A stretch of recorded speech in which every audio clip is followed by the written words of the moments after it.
3 a year. Names that would surely be destined for future enshrinement in the Hall of Fame.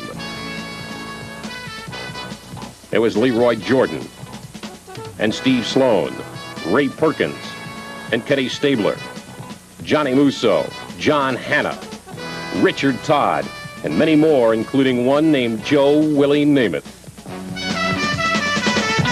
In 1971, when Bear Bryant marked his 200th victory against Southern California, nobody paid much attention. But by the time he had won his 250th game in 1975 against LSU, well, the dramatic concept started to emerge.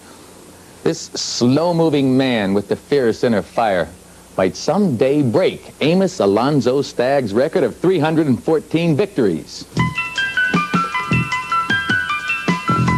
As Bryant and his Alabama teams collected their honors over the years, it also became obvious that there were many reasons for his success.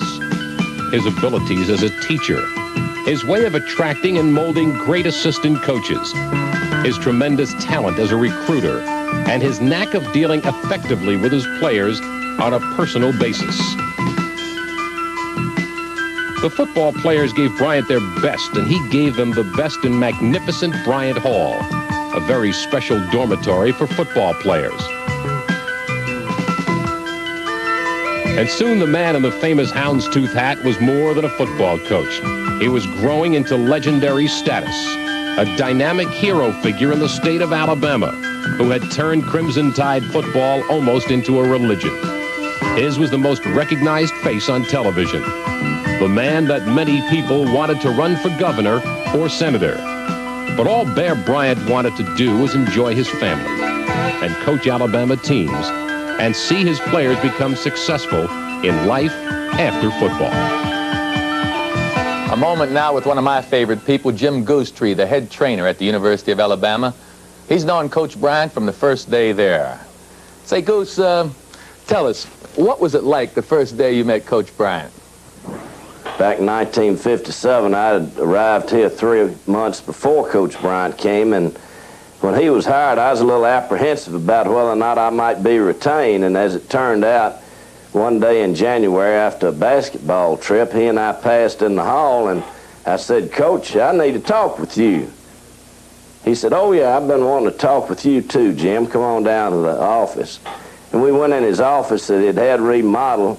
Actually, 6 assistants had resided in that area, and he fixed it up into a conference room and into his office. And at that time, I thought, well, we're going to have a nice long chat, so I trailed him down the hall, and he walked into his office, sat down on the conference table, wheeled around, and looked me straight in the eye, and still, even sitting on the table, he towered over me and said, "Jim, I know more about you than you know about me." He said, "If I like you and you like me, after spring practice, you've got a job at Alabama as long as you want one." And for some reason or other, I just reacted and blurted out. I said, "Coach, I've already got 50% of that whipped. I better get out of here and go to work on the other half." So actually, that was our start.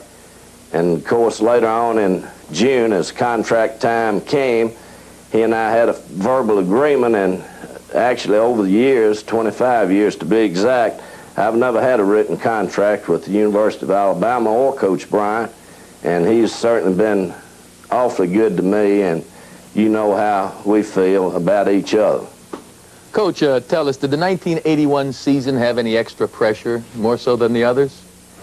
You know what pressure is, Joe. You've been in it now, on stage, on the field, in the collegiate and professional football ranks, and really this year has really been an exceptional one, that so many goals have been reached and so many others have been strived for. The pressure was accepted by Coach Bryant right from the start. He's tried to keep the staff and the personnel on the football team from feeling any pressure of the goals that people have set for him, other than our only goal to win the national championship.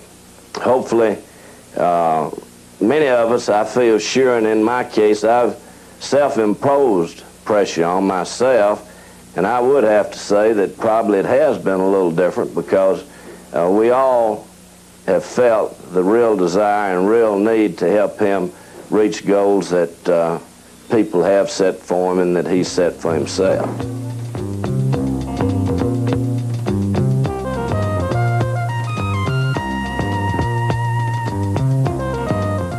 Network control.